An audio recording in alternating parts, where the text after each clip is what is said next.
ডেমরা বাংলাদেশের রাজধানী ঢাকার একটি অন্যতম মেট্রোপলিটন থানা। এটি ঢাকা শহরের পূর্ব দিকে অবস্থিত। এই শীতলক্ষ্যা নদীর তীরেই এর অবস্থান। ডেমরা শিল্প ও ব্যবসা বাণিজ্যের জন্য পরিচিত খুব আগে থেকেই। এখানে বিভিন্ন ধরনের কলকারখানা, শিল্প প্রতিষ্ঠান গড়ে উঠেছে। এছাড়াও ডেমরা একটি গুরুত্বপূর্ণ আবাসিক এলাকাও হিসেবে পরিচিত। সো চলুন আপনাদেরকে দেখাই আজকের এই ডেমরার পরিচিতি সম্পর্কে। যদি ডেমরার ভৌগোলিক অবস্থান সম্পর্কে বলি, ডেমরা থানা ঢাকা শহরের পূর্বাঞ্চলে অবস্থিত এবং এর উত্তরে খিলগাঁও থানা, দক্ষিণে নারায়ণগঞ্জ সদর উপজেলা ইত্যাদি ইত্যাদি কিন্তু এখানে আছে। আর অর্থনৈতিক জীবনযাত্রার মান উন্নয়নের প্রকল্পের কথাগুলো যদি বলতে চাই, ডেমরা মূলত শিল্প এলাকা হিসেবে পরিচিত। এখানে বিভিন্ন ধরনের টেক্সটাইল মিল, গার্মেন্টস শিল্প এবং অন্যান্য শিল্প কারখানাও রয়েছে। অর্থনীতির এই ব্যাপারগুলোর মধ্যে দিয়ে কিন্তু ডেমরা সীমাবদ্ধ না, জনসংখ্যা ও সংস্কৃতির মধ্যে দিয়েও কিন্তু আজকের এই ডেমরা অবস্থিত। ডেমরা একটি জনবহুল এলাকা এবং সেখানে বিভিন্ন পেশার সংস্কৃতির মানুষের বসবাস হলেও এখানকার সংস্কৃতি গ্রামীণ ও শহুরের সংস্কৃতির মিশ্রণ দেখা যায়।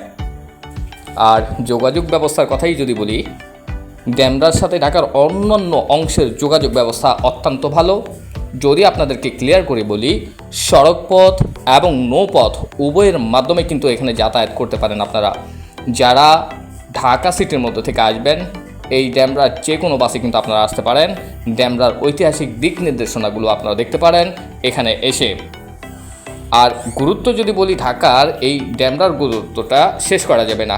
তারপরেও সংক্ষেপে আপনাদেরকে কিছু কথা না বললেই না।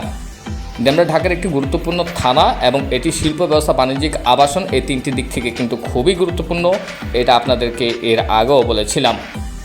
যদি এইটার শেষের দিকের কথা বলি, ডেমরার একেবারে সমাপ্তির কথাগুলো যদি বলি, এই ডেমরা ঢাকা শহরের একটি গুরুত্বপূর্ণ থানা যা শিল্প ব্যবস্থা, আবাসন এর আগেও বলেছি সত্যিকার অর্থে গুরুত্বপূর্ণ অংশ হিসেবে কাজ করে। ঢাকা শহরের চারদিকের যেই দৃশ্যগুলো আছে তার মধ্যে অন্যতম। এই ভিডিওটি আপনারা দেখতে পারেন, ভালো যদি লাগতে পারে আপনার ভিডিওটি শেয়ারও করতে পারেন, অন্যকেও দেখার সুযোগও করে দিতে পারেন। আর অবশ্যই আপনারাও এসে পড়তে পারেন এখানে।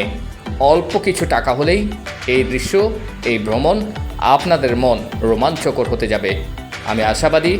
আবারও বলছি, ভিডিওটি যদি আপনাদের ভালো লেগে থাকে আপনারা শেয়ার করবেন। এটাই আপনাদের কাছে প্রত্যাশা, এটাই আপনাদের কাছে চাওয়া, এটাই হচ্ছে উদ্দেশ্য। পরিপূর্ণ একটা ভিডিওর মাত্রা যোগ করে এই আপনাদের গঠনমূলক কমেন্টস, গঠনমূলক আশা, ভরসা